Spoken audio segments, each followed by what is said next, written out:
Bonjour à toutes et à tous, bienvenue à ce 15e numéro du Céline Café, qui sera consacré aujourd'hui à la classe 40, à l'occasion du prologue de la Globe 40 qui se tient à Lorient. On est en direct du comptoir Groix et Nature. Si vous êtes sur Lorient, vous pouvez passer nous faire un petit coucou si vous souhaitez. Donc ce Céline Café vous est proposé par BDI, l'agence de développement de la région Bretagne, et Audelor, l'agence de développement et technopole de Lorient Agglo.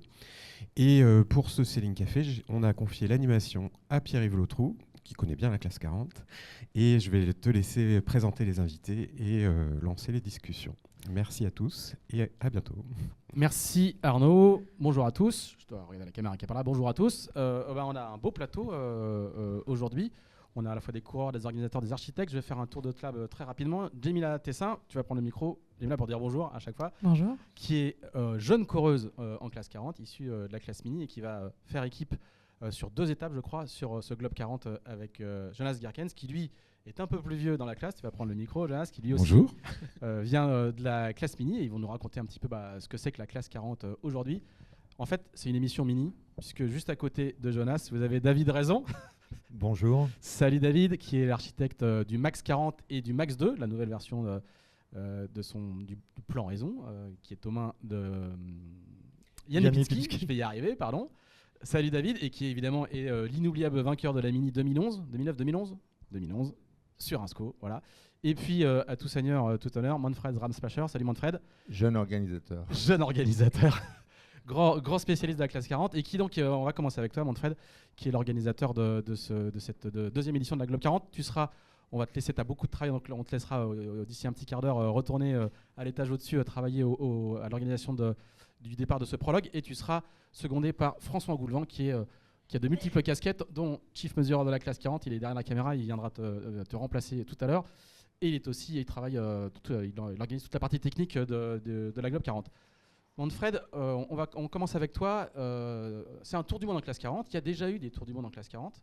Ça, c'est la deuxième édition de ta course. Est-ce que tu peux nous faire rapidement, je sais que tu parles beaucoup et que tu es passionné, mais est-ce que tu peux faire rapidement un petit peu la genèse de ce projet qui vient de loin, qui en est à sa deuxième itération. Donc ça va être un très beau voyage avec plein d'étapes. Est-ce que tu peux nous faire un peu le pitch d'où vient cette course et comment t'es venue l'idée d'un tour du monde en classe 40? Cette idée, elle est venue en 2018-2019. Il y avait un président de la classe à l'époque qui s'appelait Alvar Mabir, qui avait très envie qu'on fasse des tours du monde. J'ai mis quelques temps à me laisser convaincre.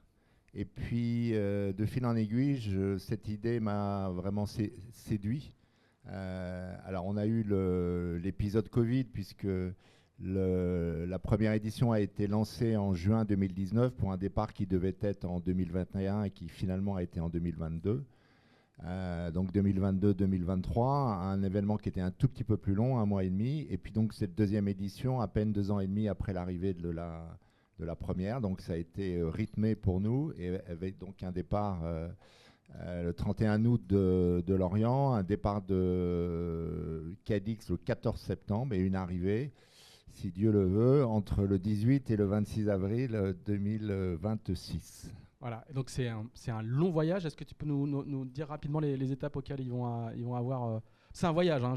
J'ai employé ce terme à dessein. Pour les plus anciens, ça va rappeler un peu la grande époque du BOC où il y avait des longues escales et tout. Et là il y a vraiment un voyage, parce que les escales sont... C'est un voyage en course, voilà. Mais c'est un voyage. Donc c'est un voyage de 30 000 milles en route directe. Avec donc un prologue entre Lorient et Cadix, Lorient comme la première fois. Ensuite Cadix, donc une ville un peu phare pour le départ, comme on avait fait le choix de Tanger, la première édition, qui était premier départ d'Afrique, d'un pays musulman, d'un grand événement de course au large. C'était vraiment une nouveauté. Et ensuite on retourne au Cap-Vert, donc une étape forte. Elle est d'autant plus forte que, comme vous le savez, les îles ont été très touchées par la tempête tropicale il y a une dizaine de jours. Et puis le grand tour vers la Réunion, grande première à la Réunion pour recevoir un grand événement océanique. Et puis l'Australie, Sydney, donc Noël et jour de l'an, réveillon à Sydney, départ le 1er janvier, donc un programme sympa. Je ne sais pas à quelle heure on partira le 1er janvier, mais... pas trop tôt. Et puis une grande traversée du Pacifique, hein, parce que la dernière fois on a été en Polynésie, donc on était monté et redescendu. donc 6200 milles vers Valparaiso, donc un nom mythique pour tous ceux qui dès l'adolescence aimaient la mer et la voile. Valparaiso, c'est quelque chose d'emblématique. Capitale mondiale du street art aussi, enfin vraiment Et peu fréquenté en course. Une étape forte. Et puis un grand tour de l'Amérique du Sud pour la 5e étape entre Valparaiso et Recife, nord-est brésilien.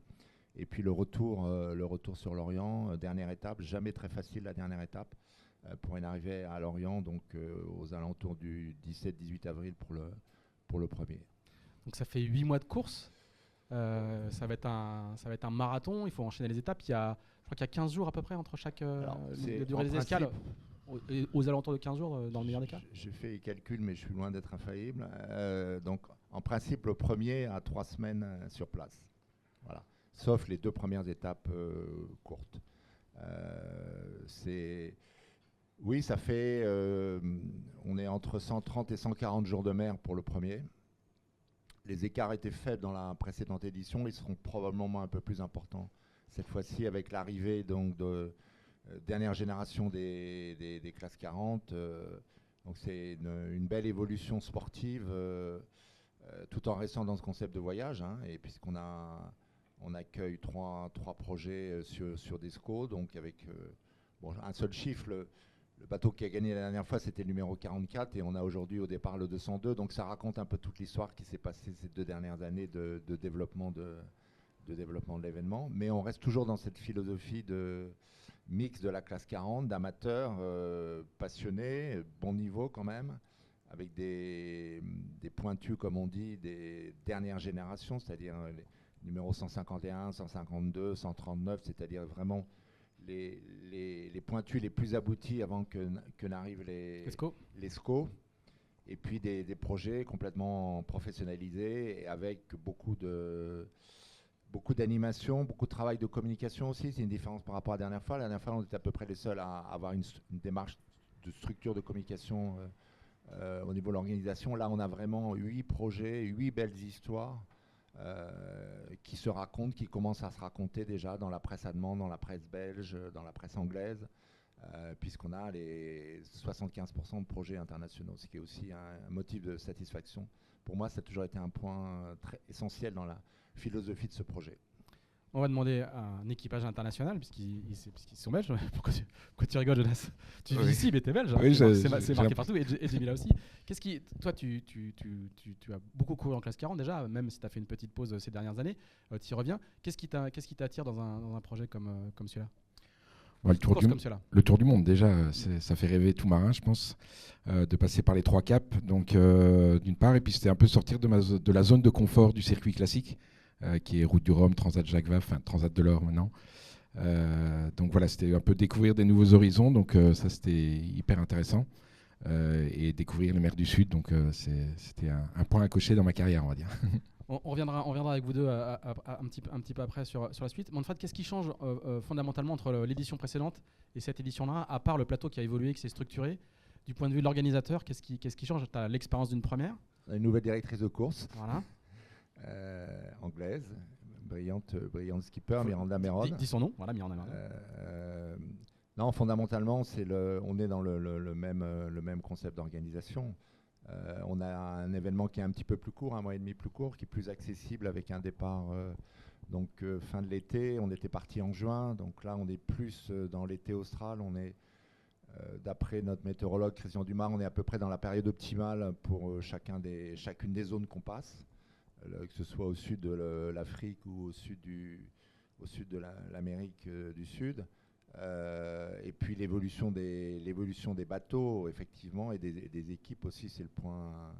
On sent qu'il y a dans l'événementiel, comme toujours, il faut du temps. Là, on raconte une histoire différente des circuits traditionnels.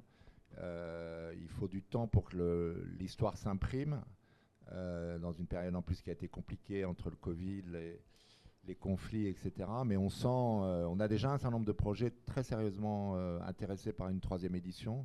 Donc on sent que c'est un fleuve qui avance à son rythme, mais qui avance.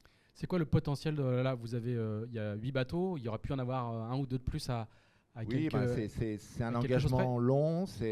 Être au départ, c'est déjà une très belle réussite. Et effectivement, il y avait 2 bateaux qui avaient été achetés pour l'événement avec des projets préparés, mais qui malheureusement n'ont pas pu trouver les budgets, mais qui jusqu'au dernier moment, pour tout dire, on a même produit leur cagnard. Donc ils étaient prêts ils avaient tous les tampons médicaux, les bateaux étaient prêts, mais voilà, c'est comme ça. C'est un long projet, ça se prépare, c'est 8 mois, donc c'est un engagement très différent de Transat traditionnel. Voilà, donc on espère les retrouver. Le potentiel, moi je ne suis pas très attaché à une course au nombre, en particulier dans ce profil-là. J'ai la même philosophie sur des événements comme la Normandie. Normandie, on a un magnifique chiffre autour d'une 30aine, on n'a pas grand-chose à gagner à avoir des bateaux en plus. Là, c'est un peu la même chose. Je trouve qu'on a un chiffre aux alentours d'une dizaine, allez, une quinzaine. Et on a une philosophie différente, c'est-à-dire chaque projet est une histoire. On a un rapport avec les bateaux qui est complètement différent des régates en Europe.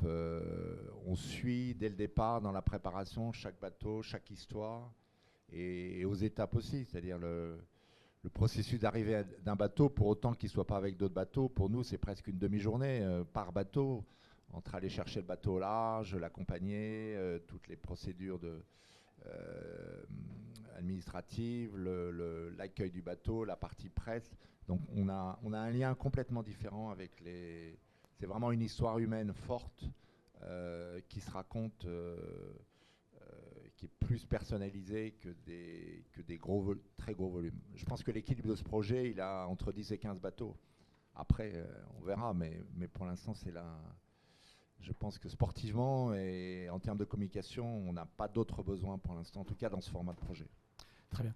Tu l'as dit à l'instant, tu es aussi l'organisateur de la CIC Normandie Channel Race, également de la CIC Med Race, qui est sa petite sœur, si je puis dire, en Méditerranée. La Normandie est un succès incroyable depuis quasiment 10 ans.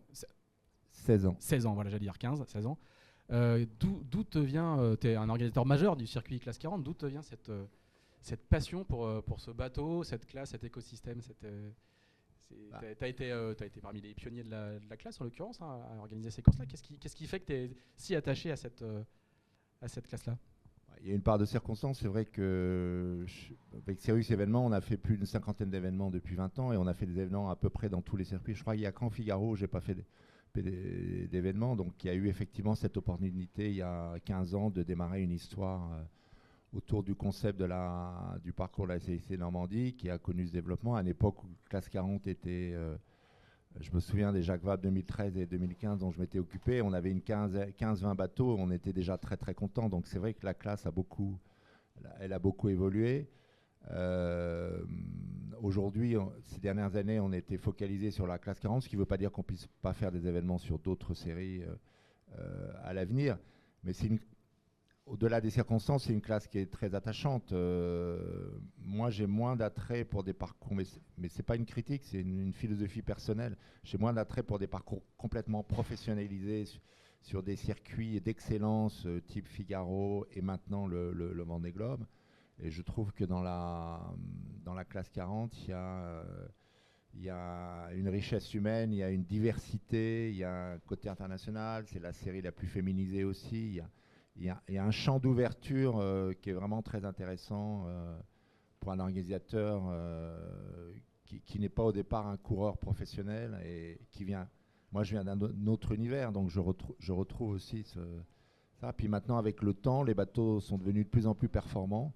Donc le côté humain, le côté mixte, amateur, professionnel, rejoint un niveau de performance qui est maintenant assez élevé. Hein, quand on voit sur les bateaux... 450 000 en 24 heures. Les SCO aujourd'hui n'ont plus grand-chose à envier aux IMOCA d'il y a 5-10 ans. Quoi. Et on va le voir d'ailleurs, je pense, dans les moyennes. On a un problème de riche pour cette édition, c'est de savoir de combien de temps on va augmenter les vitesses sur les parcours, hein, éventuellement prendre des avions pour l'organisation au bon moment. Voilà, donc c'est vrai que cette classe, elle est très attrayante. Elle a un positionnement équilibré, c'est des budgets raisonnables. Je pense qu'elle traverse bien les crises. Et je pense qu'une des voies de développement ou du maintien de ce succès vient d'affirmer son caractère océanique plus encore par le passé. C'est vrai que maintenant les bateaux sont plus rapides, sont plus sûrs. Il y a eu effectivement des tours du monde en classe 40 il y a très longtemps, avec Jossol, etc., qui étaient un peu héroïques et qui prenaient quand même beaucoup de temps. Il y a des grands noms qui sont passés, hein, Boris Herrmann, oui, Konrad Boris, Coleman, Alvard Mabir. D'ailleurs, le jeune équipage allemand qui est là, la Next Generation Sailing, il se met clairement dans le sillage de Boris.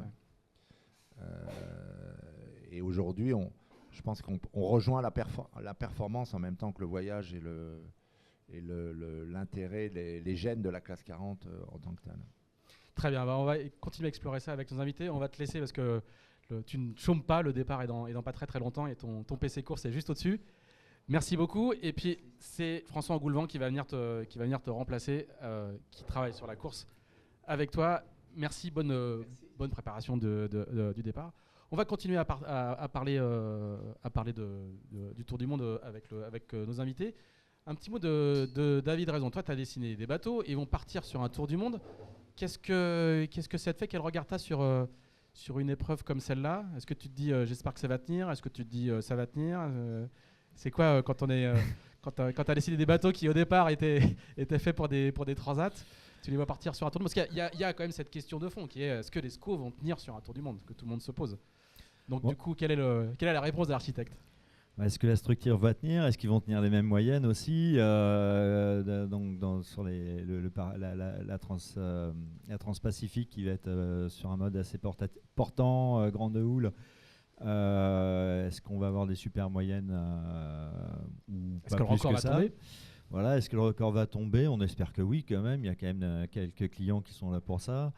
D'un point de vue structurel, de toute façon, quand on fait des bateaux, c'est qu'on est confiant dans le fait qu'ils vont tenir, on les laisserait pas partir autrement. Donc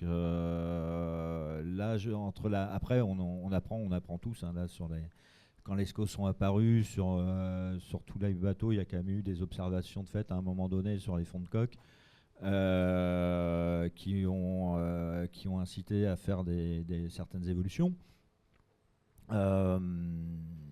Et là, pour le coup, sur le Max 2, on a placé quand même la barre assez haut, c'est-à-dire qu'on n'a pas monté d'un cran, on a monté de 2 crans certains éléments. On a certains éléments qui sont échantillonnés comme pourrait l'être un IMOCA. Donc ça commence voilà, on ne se pose pas trop de questions là-dessus. Après, on est sur un système de structure assez innovant sur le Max 2 qui est enfin un bateau très rigide et assez cloisonné aussi. Donc ça, on sait que d'un point de vue ergonomique, ça va être intéressant sur le Tour du Monde parce que la grosse question, ça va être aussi la résistance des équipages sur l'enchaînement de ces longues épreuves sur des bateaux qui sont un peu quand même plus exposés au plus bas sur l'eau et plus exposés aux vagues et aux embruns et aux agressions physiques. Que les IMOCA qui sont bunkerisés aujourd'hui. Et donc là, c'est aussi un élément sur lequel on avait travaillé avec Yann Lipinski et son équipe. Donc voilà, donc pas plus d'inquiétude que ça, en tout cas pour notre bateau. Et puis l'ensemble du reste de la flotte sont quand même des bateaux qui ont fait leurs preuves. Donc ça devrait bien se passer. Après, il y aura fatalement un peu de composite à faire chez les uns ou chez les autres, je pense un jour. Mais on sait que les classes 40 sont des bateaux qui ont aussi la capacité à finir des courses et des étapes en mode légèrement dégradé. Pas de foil, pas de quille pivotante, c'est déjà des avaries en moins. On va demander à François Engoulevent, qui est à la fois le jaugeur de la classe et aussi le responsable de la sécurité sur cette course, et qui va faire aussi l'assistance technique de la course. Est-ce que tu as le même regard que David? Tu es rassuré après 3 jours de contrôle technique et d'avoir vu les équipages? Ils sont... Tout est prêt, il n'y a pas de... Bonjour à tous déjà. Une petite précision par rapport à ton intro de tout à l'heure. Je crois que je suis le seul à jamais avoir navigué sur un mini. Voilà, exactement. Mais tu es le bienvenu quand même. Merci. Honnêtement, on est très serein. Je suis très serein. Et si on compare les 2 éditions, le niveau de préparation est monté là aussi au moins de 2 ou 3 crans par rapport aux équipes qui étaient engagées dans la première, où tout le monde découvrait aussi bien l'organisation que les équipages. Là, il y a un retour d'expérience sur les premières qui est forcément exploité par tout le monde. Oui, comme tu le disais, les classes 40 sont aussi des bateaux simples. On peut caricaturer, hein, c'est des bateaux en fibre de verre à qui fixe sans un point 10 porteur. qui malgré tout vont à des vitesses incroyables. Le fait qu'ils soient en fibre de verre, ça veut dire aussi qu'ils sont un poil plus souples que d'autres, donc ça aide aussi à dissiper un peu d'énergie, ça va aider pas mal de choses. C'est vrai que le challenge, ça va être de tenir, c'est l'endurance, effectivement, pour les équipages, pour les bateaux. Pour peut-être illustrer un peu la chose, l'étape Cap-Vert-La Réunion, 7000 milles, c'est on enchaîne 2 routes du Rhum, on fait 3 semaines de pause et on repart pour une route du Rhum et demi. Donc effectivement, dans l'Indien et dans l'Indien. Et puis après, on fait encore 3 semaines de pause et on repart encore pour 6000 milles. Donc tout le challenge pour les équipes, les équipages, les bateaux, l'assistance technique, que ce soit l'assistance technique fournie par l'organisation ou l'assistance technique propre des teams qui en ont une, c'est cet enchaînement, ce suivi des bateaux, le fait que les bateaux soient capables de performer sur la durée. Alors, ça va dépendre aussi de la façon dont les équipages font attention à leur monture, surveillent, etc. Une partie de la balle est aussi dans leur camp. Alors, on va y venir avec Jonas, mais je voudrais d'abord qu'on parle un petit peu avec Jimena. Tu vas prendre le micro, parce que toi, en fait, t'es une bisu du Tour du Monde, t'es un peu une bisu de la classe 40, parce que tu viens de faire ton arrivée, pas tant que ça. Je pense que j'ai quand même un Cap Horn l'année passée, donc comparé à eux... Ouais.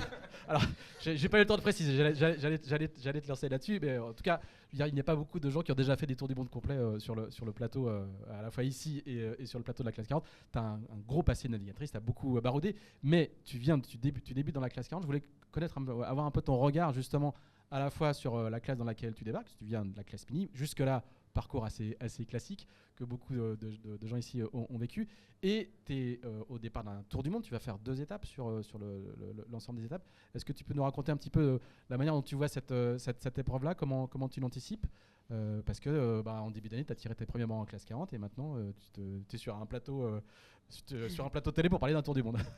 Non, c'est sûr que quand Jonas il m'a proposé de participer au Globe 40 il y a un petit peu après sa route du Rhum, que l'idée elle existait déjà. C'était une super projection pour moi parce que ça me permettait de commencer à être dans une équipe classe 40 sans avoir mon propre bateau. Et quand j'ai fait le Pacifique l'année passée sur un Swan, là tu vas voir la mer du Sud, tu passes le Cap Horn, tu dis ok, j'ai très envie de revenir mais tout seul, pas à 12, sur un bateau. Et donc là le projet personnel d'aller retourner est né, et donc c'était d'autant plus évident de venir avec Jonas faire ces étapes-ci pour continuer à apprendre, pour voir comment on travaille la team professionnellement, etc. Donc c'est un peu comme ça que je suis là aujourd'hui. Comment tu vis la marche justement entre le mini et le classe 40? Ça double de taille, ça double de budget largement. Ouais. Plus que doublé. T'as ton propre bateau aussi. C'est ce qu'il faut rappeler, c'est que tu es à la fois membre de l'écurie, tu vas participer sur le bateau de Jonas, et en même temps tu as ton propre projet à côté où tu prépares un autre tour du monde un peu plus tard. En gros, dans l'équipe avec Jonas, ça a été transformé dans une écurie, puisque maintenant on a 3 bateaux. Il y a le classe 40 de Jonas, on a le classe 30 sur lequel on a fait le mondial l'année passée, et on a intégré cette année mon classe 40 pour mutualiser. C'est leur façon aussi d'aider mon projet perso. Moi, l'objectif, c'est de faire du coup la Global Solo Challenge, qui est aussi un tour du monde open class. Donc, pour le coup, on peut venir avec le bateau qu'on veut.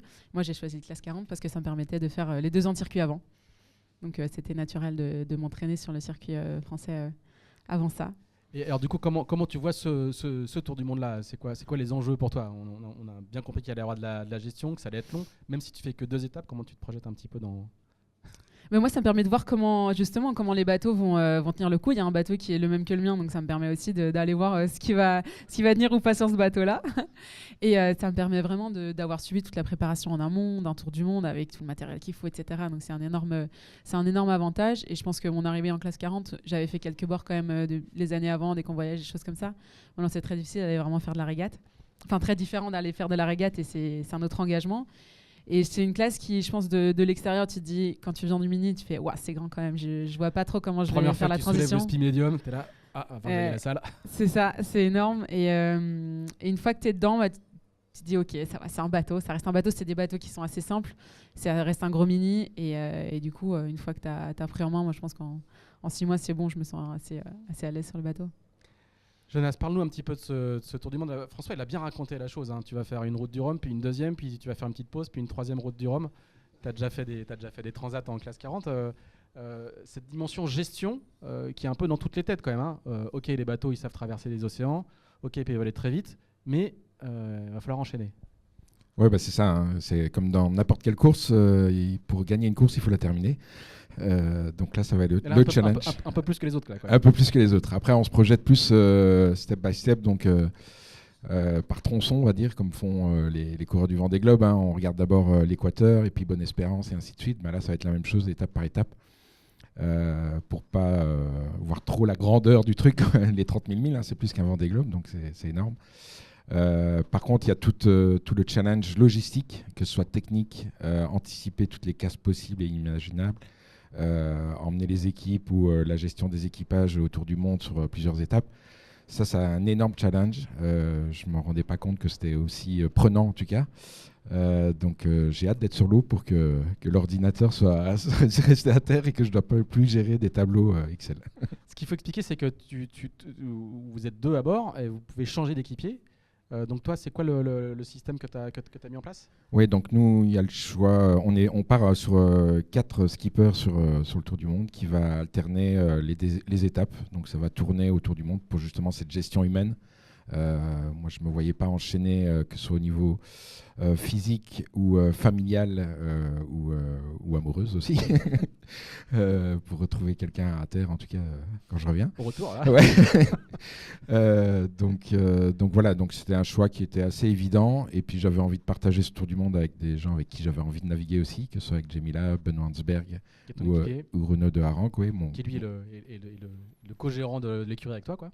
Oui, alors Renaud de Harangue est surtout le propriétaire du team au final, du bateau. Benoît, c'est mon co-skipper historique, on va dire. Ouais, voilà, exactement. Il est presque devenu belge, hein, du coup.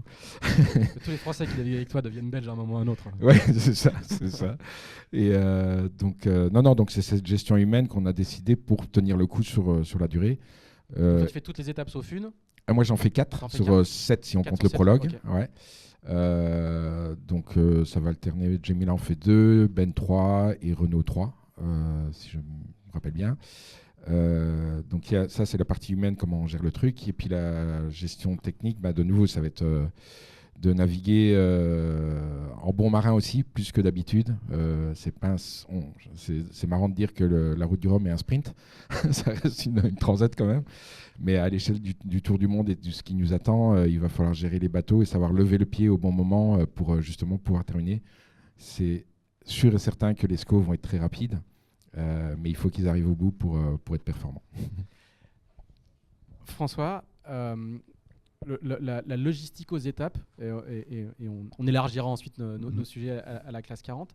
Qu'est-ce qu'il ne faut pas faire, qu'est-ce qu'il ne faut pas avoir comme avarie pour pouvoir repartir à l'escale? C'est-à-dire que toi, en 3 semaines, avec l'équipe d'assistance que tu gères et les équipes, jusqu'où vous êtes capable de réparer un bateau? On parle de gestion, c'est-à-dire qu'il ne faut pas dématouiller, évidemment.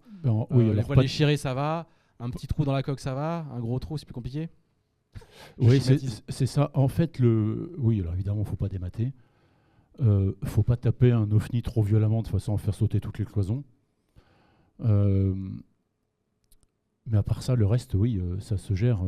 Tout ce qui est matelotage, cordage, c'est pas compliqué. Ça va, mais ma question, c'est plutôt qu'est-ce qui est rédhibitoire? Tu vois, on parle de gestion, mais qu'est-ce qui est vraiment rédhibitoire? Faut pas... le rédhibitoire, c'est le mât et puis une collision qui entraînerait des dégâts majeurs sur la coque. Après, tout le reste, faire sauter un safran, ça se remplace. Non, je vois pas d'autre chose de rédhibitoire. L'équipe technique qui est au service des coureurs que tu. Alors en fait, vous vous baladez avec des pièces de spare? Oui. Alors il y a des bateaux qui ont du spare à bord. Si on est prévu en amont, on peut emmener dans nos valises du spare additionnel. L'équipe technique, on peut peut-être préciser, elle est en 2 volets en fait. Moi qui vais plus m'occuper de son organisation générale et puis du suivi des travaux et de la mise en relation, la mise en contact. Parce que dans chaque port, on peut trouver des professionnels pour faire telle ou telle chose, mais l'idée, c'est d'avoir les professionnels qui vont travailler correctement sur une classe 40. Vous avez déjà référencé partout, à l'île Maurice, à Sydney? Il y a déjà des tas oui. Les chantiers sont déjà prévenus, etc., notamment à Sydney, à mi-parcours, pour faire un check complet des bateaux. Okay. Et il y a une deuxième entité qui est gérée par l'entreprise Steam, que tout le monde connaît bien à Lorient, je pense, qui suit aussi les bateaux. Donc ils ont 3 personnes qui vont aussi se relayer sur les différentes étapes, qui eux vont gérer toute la partie électronique, informatique. Parce que c'est un des soucis des bateaux, c'est de repartir avec un pilote fiable, repartir avec un AIS qui fonctionne, repartir avec un hydrogénérateur qui fonctionne, repartir avec des panneaux solaires qui fonctionnent, toute la partie gestion de l'énergie en fait. Et là, les pièces d'hydro, effectivement, Team voyage avec des pièces d'hydro, avec des afficheurs électroniques, avec tout ce qui est nécessaire pour que les bateaux repartent à 100% en fait. Après, les voiles, dans chaque port, il y a moyen de faire des voiles, enfin pas de faire des voiles, mais de réparer des voiles, réparer des accros, réparer des petites déchirures. L'expérience montre que ça se gère partout autour de la planète. Jonas, toi tu pars avec, t'as aussi un container qui suit ou t'as une équipe qui suit qui transporte un safran à chaque escale? Ouais. Comment t'es organisé? Alors le conteneur non quand même, on n'est pas encore sur la Volvo Ocean Race là. Par contre on a une équipe technique qui sera à chaque étape et dans notre conteneur qui reste à Lorient, on a pas mal de matériel de spare, que ce soit un safran, de l'électronique et différentes pièces de rechange qu'on peut embarquer en soute s'il faut. Voilà. Après, on a renforcé, enfin notre bateau, on sort un peu du cadre circuit classe 40 aussi classique. Donc on a pris du poids par rapport au poids minimum à avoir en classe 40. On a des cloisons étanches supplémentaires, on a renforcé la structure aussi à certains endroits.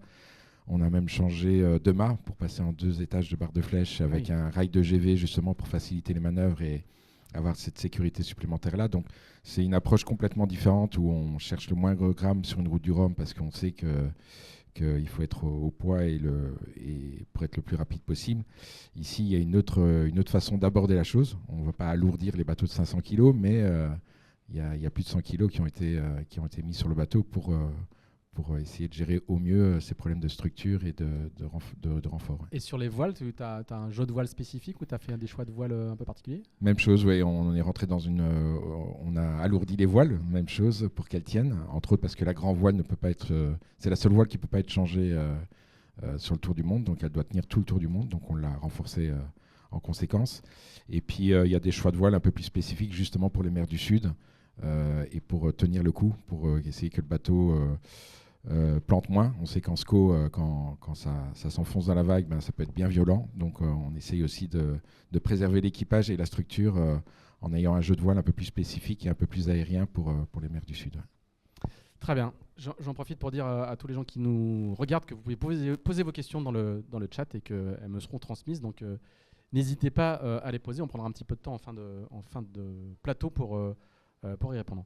Alors, on va toujours en arrière-fond avec ce tour du monde en classe 40 et la Globe 40, continuer à parler de la classe 40. Tu veux dire quelque chose sur ça? Oui, je voulais préciser par rapport à ce que disait Jonas sur les voiles. Effectivement, il faut que les voiles durent un tour du monde. Alors, une petite précision par rapport au circuit classe 40 classique. Ils ont le droit à avoir... ils ont des voiles supplémentaires à bord. Ah. Le jeu de voile est un poil moins limité. Ils doivent avoir une trinquette supplémentaire intermédiaire entre la trinquette habituelle et le tourmentin pour le prêt dans la brise éventuellement. Ils doivent avoir à bord un spi de spare plombé. S'ils déplombent, ils sont pénalisés. Mais l'idée, c'est que s'ils explosent tout leur spi, ils n'arrivent pas trop tard à l'étape, puisque, comme tu l'as dit tout à l'heure, le temps est compté à chaque escale.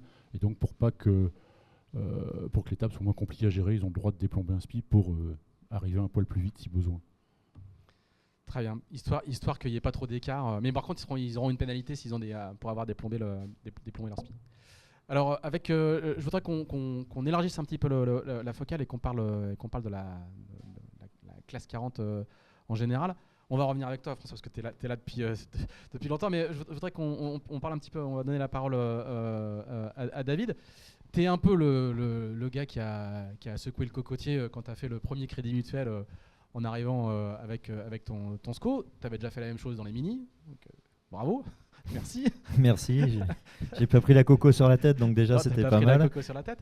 Est-ce que tu peux nous raconter un petit peu comment t'es venue l'idée de révolutionner la classe 40 avec ce nouveau plan? Donc c'était 2019 de mémoire Ouais, le bateau Diane est sorti 2019, voilà, juste avant la Transat Jacques Vabre de l'époque. 4e à la Jacques Vabre en ayant navigué. Non, il gagne. Non, il gagne direct. Il gagne avec record des 24 heures à la clé. C'est ça, voilà. Non, ça avait été assez énorme. C'est un Mac tout neuf qui fait 4e, qui a une semaine ou 15 jours de nav. Voilà. Les 2 bateaux neufs qui sont tout jeunes gagnent. Voilà. D'où d'où ça vient, et puis je voudrais que tu nous expliques à quel point maintenant on peut encore raffiner ce modèle-là et les évolutions avec le 202, qui est donc le vaisseau amiral de la flotte qui part sur la Globe 40.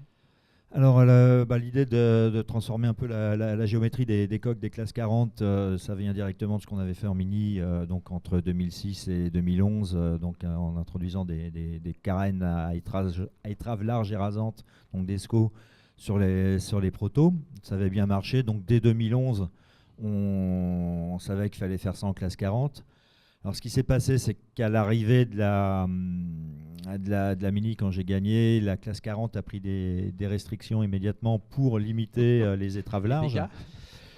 Du coup, ça n'a pas vraiment incité les investisseurs ou les skippers à tester le modèle. Et il a fallu attendre quelques années que Yann gagne fasse 2 saisons assez superbes sur un de mes bateaux et qui gagne la Mini Transat. Pour qu'il décroche un budget classe 40 et il avait envie de continuer en SCO. On savait que l'option était pertinente sur les classes 40 parce que les gains sont encore plus marqués en fait entre un bateau. Les gains qu'on obtient avec ces carènes sur des bateaux à quille fixe sont encore plus significatifs que sur des bateaux à quille pendulaire qui sont déjà très puissants en fait. Et effectivement, ça a été au-delà de nos espoirs parce que les prévisions, les VPP nous donnaient des gains très très importants. On est prudent, on dit bon, non, c'est pas 20%, c'est 10%. Oulala, ne nous affolons pas, c'est bien assez comme ça. Et en fait, non, les bateaux ont vraiment été impressionnants en capacité à tenir des vitesses moyennes, aller très très vite. Vitesse moyenne élevée, confort relatif quand même dans pas mal d'allures, même si c'est devenu très très dur et très, on va dire, physiquement exigeant et accidentogène dans les décélérations. Jonas en sait quelque chose, je crois. Voilà, c'est des bateaux qui ont été assez surprenants. Après, ça a bien marché, donc il y a rapidement eu une série sur la flotte, un ensemble de projets qui sont sortis, donc c'était intéressant parce que sur un premier projet, c'est une première pierre. On voit ce qui est avec Kian, on avait réussi avec le Max 40 à faire quelque chose de très polyvalent. Et on a vu d'autres projets donc arriver autour avec des bateaux soit un peu plus typés pour différentes allures ou différentes courses. Et donc c'est tous des bateaux qui ont un peu leur propre personnalité. Là on est au 2e voire 3e génération de SCO. On sent que les progrès on commence à atteindre un plateau. Les bateaux progressent peu. Il y a eu des. On progresse pas en termes de performance pure. En termes d'écart de performance entre la génération qui sort et la génération précédente, ça se voit un peu moins. Bon, il y a un bateau qui est bien né, c'est le Lift V3 là, qui est très bien mené aussi et qui a fait une très très belle saison. Là, je crois pas trop m'avancer en disant qu'il y a au niveau conception, il y a eu également pas mal d'innovations de mise en œuvre sur ce bateau-là. Et nous, on essaye aussi, connaissant les bateaux et la façon dont on vit à bord, de faire progresser par petites touches le confort des utilisateurs, donc un cockpit plus profond, plus abrité. On a vu fleurir donc des pavois sur les bateaux, là, ces espèces d'ailerons à l'arrière des bateaux qui leur donnent des allures de Cadillac. Bon, ça répond à différentes. Je te coupe, il y a Solano qui a été mis à l'eau hier, je crois, l'un des derniers classe 40. Il a fait les fameux 2 ailerons qui commencent à être angulés vers l'intérieur. Ouais, la JT40, oui. Non, je parle du bateau de. Ah, pardon. Oui, le Musa aussi. Le Musa, il commence à avoir les ailerons à l'arrière. Je ne sais plus quel est le terme technique que tu empruntes, mais les pavois. Qui commencent à être angulés vers l'intérieur. Donc ça vraiment le. Ouais, ça va répondre à différents problèmes. Ça répond à 2 problématiques en fait. Une problématique où les coureurs nous demandent d'avoir des points d'écoute de SPI placés plus haut, donc en haut des balcons arrière. Donc c'est plus facile à structurer en composite qu'en tube inox. Et la deuxième problématique, c'est en fait la jauge du classe 40 fait que ce sont des bateaux qui sont très bas sur l'eau. C'est un peu peut-être un des points à améliorer à terme dans la jauge. Et du coup, c'est des bateaux qui ont régulièrement le pont et le livet sous l'eau, ce qui crée des gerbes de flotte en fait. Ça crée des lances incendies qui arrosent le cockpit, donc c'est infernal. Donc que ça soit autour des ridoirs et également à l'arrière des bateaux, donc ça freine. Et donc par rapport à ça, on a créé ces pavois. C'est Sam Manoir qui avait lancé ça. Ouais, et je on a confirme. repris. Au niveau des haubans, justement, ces pavois-là. Avant, sur les premières versions de SCO, il n'y avait pas ces pavois-là. Et pour aller régler la voile d'avant sous le vent, il fallait le casque de pompier, quoi, parce que c'était impossible d'avoir. Ou alors tu n'avais pas la personne et tu l'envoyais régler, quoi. Et David, pour finir sur l'évolution des bateaux, donc là les nouvelles versions de SCO, les gains de perf sont un peu plus faibles, ils existent. On cherche quoi aujourd'hui, plutôt la polyvalence à toutes les allures, enfin la perf à toutes les allures. Les bateaux étaient un peu plus typés avant, c'est ça? On va chercher la polyvalence et le comportement, c'est-à-dire on veut vraiment éviter, comme le disait Jonas, d'avoir des bateaux qui plantent dans l'eau. Donc nous sur le premier on était plutôt bien tombés, donc c'était des bateaux qui aimaient bien la brise et qui cabraient beaucoup quand il y avait davantage de brise. L'inconvénient c'est que ça te fait des carènes qui sont un petit peu moins rapides parce qu'elles sont moins tendues, moins plates en dessous. Donc ça va traîner un peu plus d'eau dans des conditions médium. Donc il s'agit de trouver le juste milieu entre le comportement, le bateau qui a cette capacité à sortir les traves de l'eau et à ne pas aller planter dans la vague qui arrive au portant, et d'avoir une bonne vitesse de pointe et un départ au planning qui soit facilité. Donc on est tous en train de faire varier un petit peu nos paramètres antagonistes autour de ces éléments-là pour essayer de trouver un équilibre et qui va répondre aussi à la demande du client, parce qu'au-delà de nos choix, nous, d'architectes, on a aussi un cahier des charges des clients qui me dit « Ah ouais, non mais alors là, il faut absolument qu'on ait ça, parce que lui, il me met 2 nœuds au reaching, c'est pas possible. » Donc bon, on fait aussi avec, et heureusement, de toute façon, sans le retour des armateurs et des clients, on a du mal à avancer aussi. François, toi qui vas fêter l'année prochaine tes 20 ans dans la classe 40, donc oui, effectivement. Tu as vu l'évolution technologique des bateaux, tu as vu l'évolution sportive des coureurs. Oui. Et ce qu'il faudrait souligner, c'est que la jauge n'a quasiment pas changé depuis le début. Alors, si tu reprends la jauge écrite en 2005, elle tenait sur un format A4. Maintenant, elle doit faire au moins 20 pages maintenant.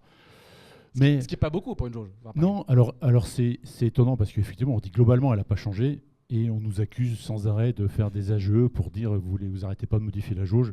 Donc en fait, on la modifie pas, non, on l'adapte.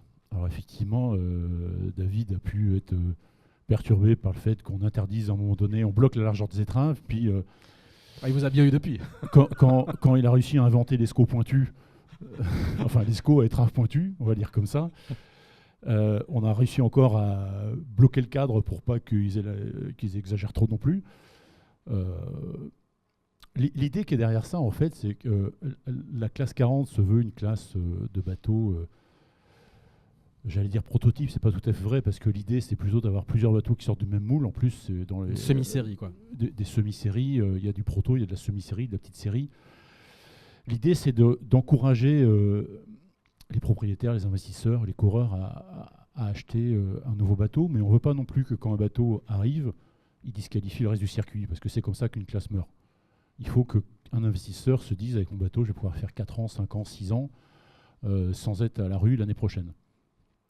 C'est un petit peu ce qui s'est passé quand même avec l'arrivée des SCO. Pas de manière très radicale, mais bon, ils ont quand même... effectivement, on parle vraiment de 2 catégories maintenant. Jusqu'au numéro 149, on va dire. Ouais, parce que en fait, oui. Experts, hein, non, les bateaux, en fait, historiquement, à partir de 2013-2014, les volumes avant ont commencé à s'élargir avec les 139-140, et puis encore plus en 2017 avec le Lift V1 qui commençait déjà à être dans cette philosophie SCO, et puis de façon très marquée à partir de 2019 avec le plan de David pour Yann Lipinski. Effectivement, mais jusqu'à cette date-là, l'évolution, elle était quand même mesurée entre les bateaux. Tu as pu courir, toi, à la Route du Rhum en 2014, sans avoir peur d'être disqualifié dès l'année d'après. 2019, ça a été un espèce de... Il y a eu un saut, effectivement, carrément, en termes de performance dans l'évolution de la classe. Alors, ça n'a pas tué la classe. Alors, c'est peut-être un phénomène de circonstance. J'ai l'impression que ça l'a plutôt dopé, parce qu'à partir de... Je ne sais pas si les effets Covid, post-Covid, quoi que ce soit, mais... Au lieu de décourager les investisseurs, tout le monde a voulu changer de bateau. Donc il y a eu une espèce d'euphorie dans les années 21-22 où il y a eu, en 2 ou 3 ans, on a dû construire 20-25 classes 40 que d'ESCO, forcément. Alors ça perturbe le marché de l'occasion, ça perturbe... ça a été aussi un phénomène qui a dopé quelquefois. Il faut aussi penser que les bateaux... le renouvellement des bateaux, les bateaux neufs, sont quelquefois influencés par les règlements des organisateurs de course. Quand une course qui se court à guichet fermé te dit que tu es automatiquement sélectionné si tu es un bateau neuf, forcément ça dope le marché du bateau neuf. Et ça perturbe un peu tout le modèle, en fait, quelque part. Est-ce que, avec en plus du changement architectural et des évolutions assez radicales qui ont fait des bateaux très rapides, est-ce qu'on a vu aussi un changement de la sociologie sportive des coureurs? C'est-à-dire que on a bien vu qu'aujourd'hui, les figaristes sont arrivés alors qu'ils regardaient la classe d'un peu loin. Ils venaient faire une petite piste sur la Jacques Vabre, mais là, on a des projets structurés à l'année. Et d'ailleurs, c'est toujours étonnant de voir quand ils la découvrent et qu'ils découvrent les bateaux, à quel point ils sont passionnés par les bateaux, parce que l'offre technologique est quand même bien différente d'avant, quoi. Ah, elle est différente d'avant. Alors, l'offre technologique, en fait, pas tellement, parce que ça reste toujours des bateaux en fibre et qui fixent. En fibre de verre, j'entends. L'offre architecturale, alors, excuse-moi. L'offre architecturale a changé. Non, la vraie différence, c'est qu'au tout début de la classe 40, quand tu achetais un Pogo, un Aquelaria, il était visuellement pas très différent du Pogo que tu vois en croisière, ça ressemblait un peu à un course croisière, et à la limite, tu pouvais partir en croisière avec l'été avec ta famille. Maintenant, il faut que la famille soit très très très amoureuse pour partir en croisière en SCO, quand même. Voilà, c'est bien résumé. Alors, donc, il y a eu un vrai changement de philosophie. Alors après, il y a aussi, je pense, il faudrait demander aux coureurs, effectivement, il y a des figaristes qui viennent... je pense que Mini, classe 40, la philosophie, l'esprit de la classe n'est pas très différent. Par rapport au Figaro, il y a quand même une vraie différence. Alors, ils viennent avec leurs habitudes, leur hyper-professionnalisme, hyper pointu, capables de lire chaque virgule d'un règlement technique et de demander pourquoi il y a une virgule là et pas là. Oui, et de tirer aussi sur les bateaux très forts. Tirer sur les bateaux très forts, etc. Mais je pense qu'ils viennent parce que les bateaux les intéressent. Ils viennent aussi parce qu'à un moment donné, ils ont peut-être envie de voir d'autres paysages, d'autres choses, et c'est aussi la raison d'être de ces courses autour du monde. C'est aussi et l'ADN de la classe 40 au départ, c'était des bateaux qui permettaient de faire des courses, voir des belles courses classiques, mais aussi de voir de nouveaux paysages. Enfin, il y a la notion de voyage qui est associée à la course. On va demander à Jamila, justement, qui arrive dans la classe 40. Toi, depuis ton poste d'observation de ministre, quel regard tu avais sur la classe 40? Est-ce que tu avais noté ces évolutions-là, et quel regard tu as? Est-ce que pour toi, c'est une classe super pro, ou c'est le bon intermédiaire avant d'aller faire autre chose plus tard? Quel regard tu as sur la classe et sur ces bateaux? Ton bateau, c'est le 153. 153, Mach 3. Donc, c'est Mach 3, on dit quoi? On dit que c'est déjà un SCO? Non, pas du tout. C'est le dernier des pointus. C'est le dernier des pointus. Voilà. Mais c'est un pointu.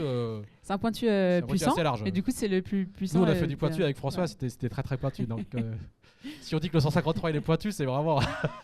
C'est la fin de la transition. Je pense que c'est la même année que le bateau Diane. Et tu navigues sur le 187, voilà, qui lui est un pur SCO. Alors, juste une petite 30 secondes. Si tu superposes un Mach 3 avec le 18 que j'avais, le Mach 3 est un peu plus pointu que le 18 que j'avais.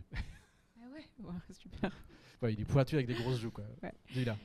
Donc la classe 40, je pense que de loin, en tout cas par rapport à la classe Figaro, quand tu termines en mini, tu commences à te poser la question de ce que tu as envie de faire après.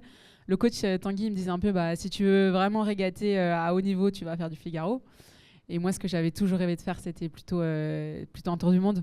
Et c'est pas le Figaro qui allait me le donner tout de suite. Donc je pense que pour moi, ça a été très naturel d'aller vers la classe 40, parce que ça permettait justement d'aller voyager. Les courses me faisaient un peu plus rêver, ça va loin. Et c'est ce que moi, j'avais envie de faire. Et puis, du fait d'avoir des bateaux très différents, tu pouvais facilement trouver un bateau qui s'adapte à toi. Je pense que c'est quand tu as un petit gabarit et que tu as beau faire beaucoup de muscu, c'est bien de pouvoir adapter ton bateau à toi. Et je pense que le Figaro, dans ce cas-là, est quand même un bateau un peu rude, que les filles gèrent très très bien, c'est pas ça. Mais moi, j'avais envie de pouvoir avoir un bateau qui m'appartienne et qui puisse aller faire des longues naves avec moi. Et puis, je pense que l'esprit de la classe, en effet, le fait que même t'es pas encore dans la classe, mais tu sais, t'en entends déjà parler. Le nom, c'est une classe où ils disent c'est amateur, mais race fiercely, genre c'est de la régate, tout en gardant la porte ouverte aux amateurs.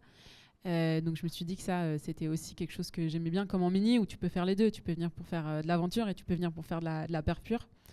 Donc pour moi, c'était assez naturel de me tourner vers cette classe-là qui m'attirait bien. Et sur les deux types de bateaux, parce que tu as expérimenté donc le dernier, les pointus, Ouais. si on peut dire, et l'ESCO, tu vois, tu vis cette différence-là, elle est, Ouais, bah, elle est- c'est sûr. elle est criante. Cette année, j'ai fait la SAS du coup sur mon bateau aux Açores. Les sables, les Açores. Ouais, les sables des Açores sur mon pointu et Les puis sables le Horta, Fastnet. pour être précis. Ouais. Les sables, les Açores, c'est l'épreuve mini. C'est vrai, sable Horta. Et le Fastnet sur le bateau de Jonas, et c'est sûr qu'en termes d'accidentologie, comme tu disais, enfin le SCO, ça bouge beaucoup plus, alors que mon bateau au près, on a fait l'Anser dans 35 nœuds au près dans du creux de la vague, et tu te fais rincer, mais tu te fais pas balader par le bateau, genre t'as beaucoup moins quand même de traumatisme en termes de vie de bord. Donc ça, c'est hyper encourageant pour aller faire des longues là avec mon bateau. Après, forcément, quand tu fais t'es au reaching et que le bateau il est à 20 nœuds et le bateau de Jonas c'est sur mer plate et t'as rien à faire, le bateau avance tout seul à 20 nœuds, t'es là, ok, ça, mon bateau il le fera jamais. Donc c'est des avantages dans des situations différentes. Mais c'est ça qui est chouette dans la classe aussi, c'est que les deux se permettent. Et sur les circuits, en vrai, tu vois bien qu'il y a des courses sur la NCR où avoir un vieux bateau, c'est pas très handicapant en fait. Tu termines quand même dans les premiers 15 bateaux et ça se passe très très bien.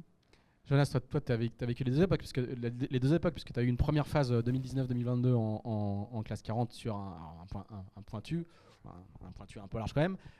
Et là t'es passé au SCO. Est-ce que toi aussi, t'as vu, même en revenant dans la classe après 2 ans de pause, toi aussi tu as vu les évolutions que raconte François? Oui. Moi je pense qu'elles sont un peu plus radicales que ce que vous racontez, hein, mais c'est mon regard extérieur, quoi. Non, c'est sûr que mon premier classe 40, moi c'était le 104, donc qui commençait déjà à avoir des joues bien rondes. Premier Mac. Qui marchait bien. C'est au même titre, je pense qu'il y a eu le 104 en 2011.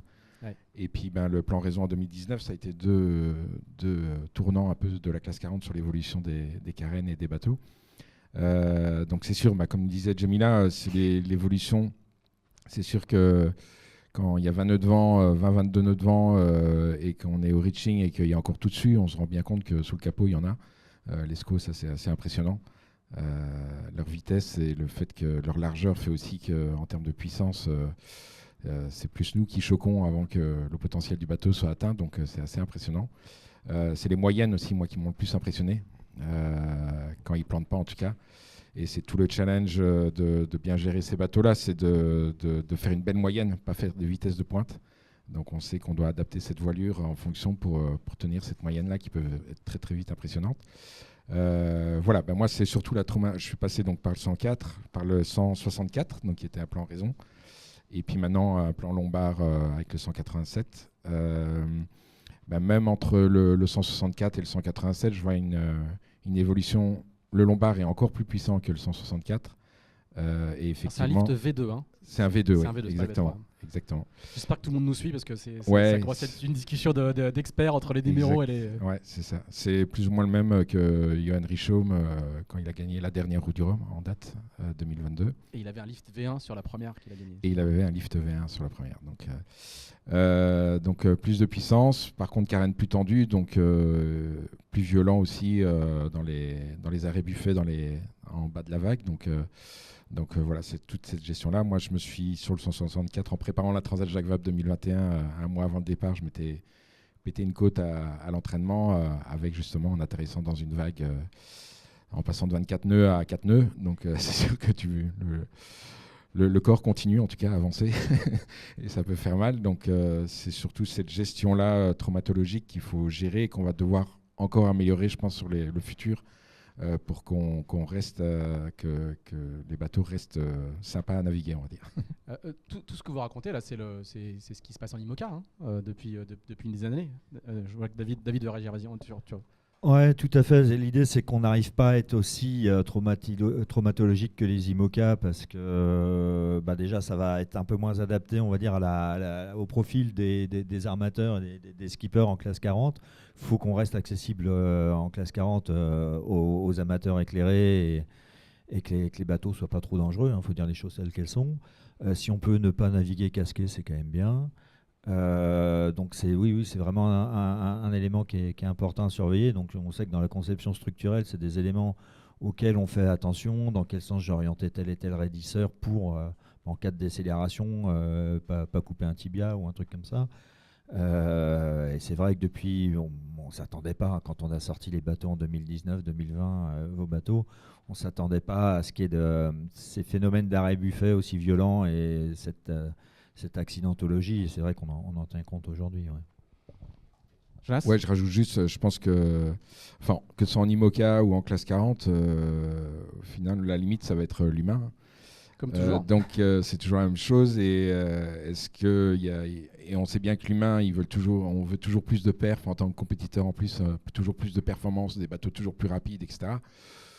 Moi, je me pose des doutes sur est-ce que l'évolution d'aller toujours plus vite est vraiment la bonne. Moi, je pense pas qu'on a des bateaux déjà extrêmement rapides et que ça va plutôt se jouer au niveau des jauges qui vont interdire certains trucs pour éviter qu'on aille vers des accidents de plus en plus graves potentiellement. Donc, mais ce ne sera pas les compétiteurs qui vont la limiter.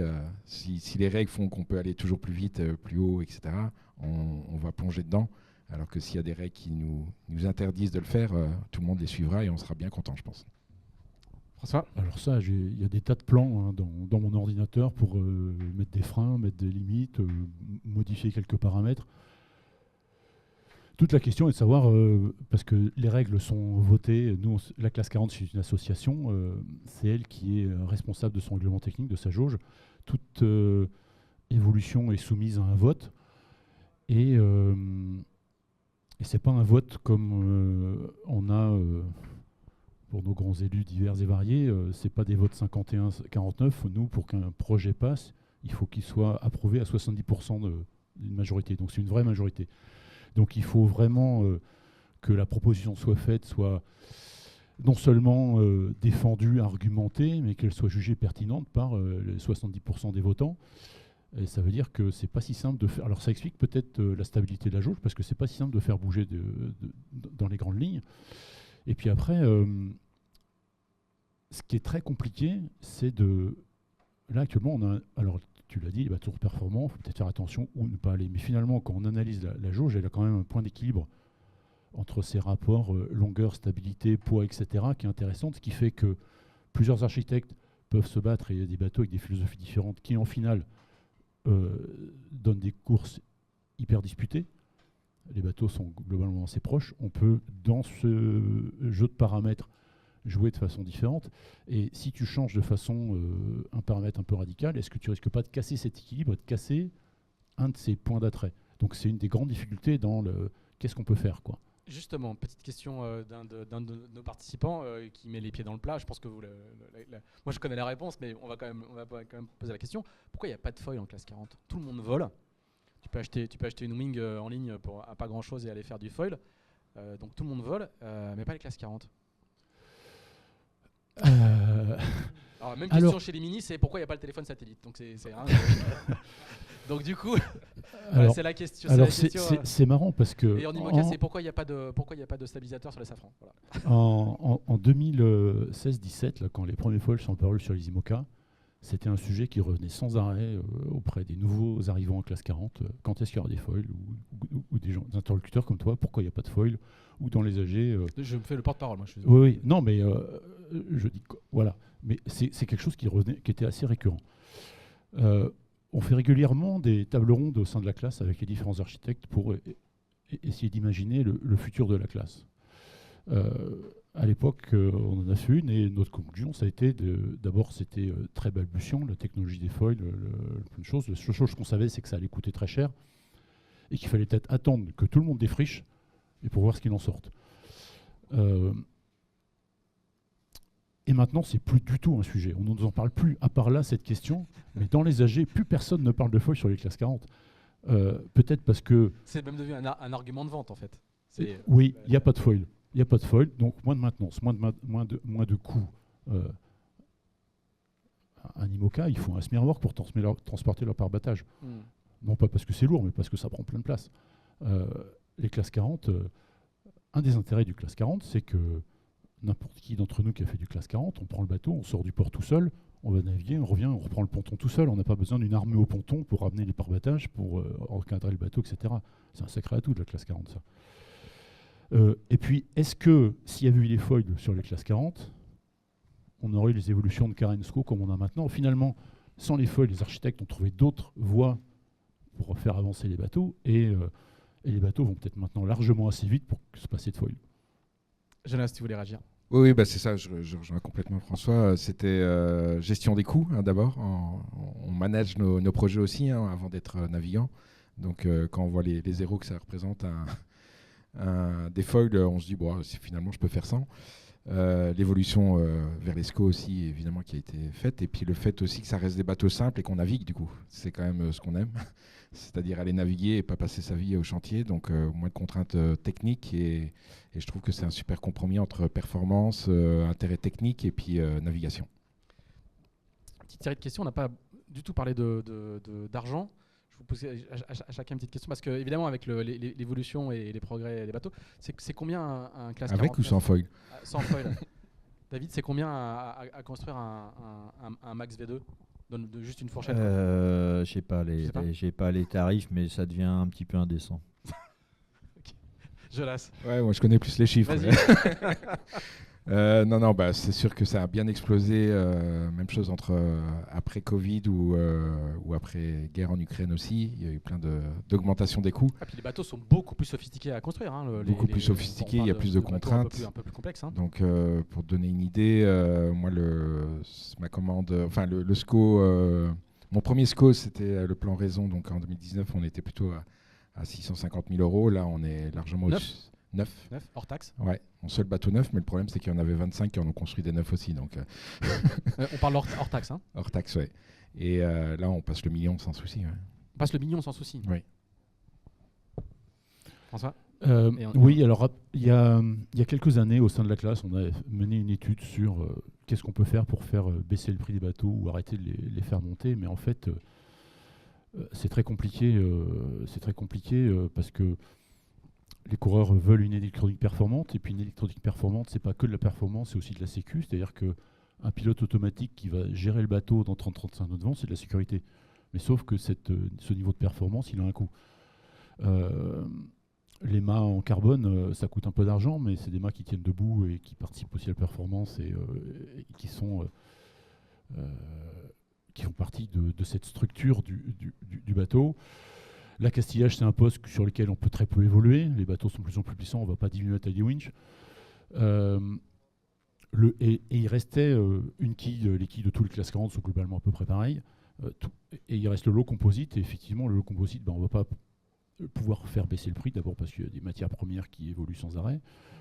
Et puis, la quantité d'heures de manœuvre pour construire un bateau a changé par rapport au premier Pogo Aquilaria et puis maintenant. Et puis les voiles, elles aussi, les voiliers sont soumis aux hausses des matières premières, aux exigences des coureurs qui leur demandent de plus en plus de choses. Et c'est très compliqué de faire baisser le prix d'un bateau. Très compliqué. Je crois que c'est un débat qui traverse toutes les classes qui existent. Deux dernières questions. Jimmy qui va nous rassurer en nous disant que le prix d'achat d'un bateau d'occasion, c'est quand même bien inférieur. Ouais, puis surtout, il y a un plateau de bateaux d'occasion énorme en classe 40, parce que comme il y a eu toutes des nouvelles générations qui sont sorties, il se fait qu'en fait, il y avait 25 bateaux sur le terre-plein à louer ou à vendre.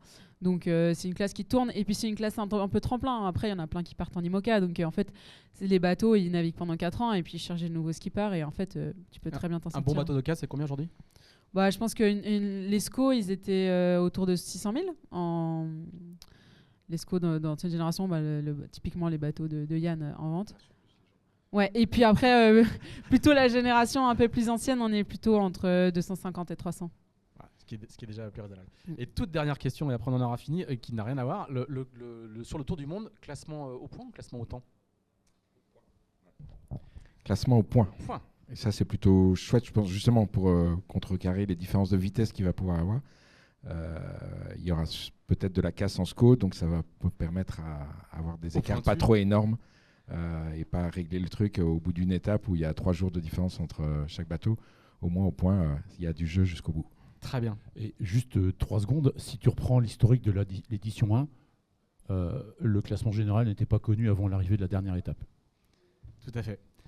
Et donc, classe 40, classe de pro et d'amateur, mais même classement que la Volvo chez Honoris, même méthode de classement que la Volvo chez Honoris. Merci beaucoup, merci à tous les 4.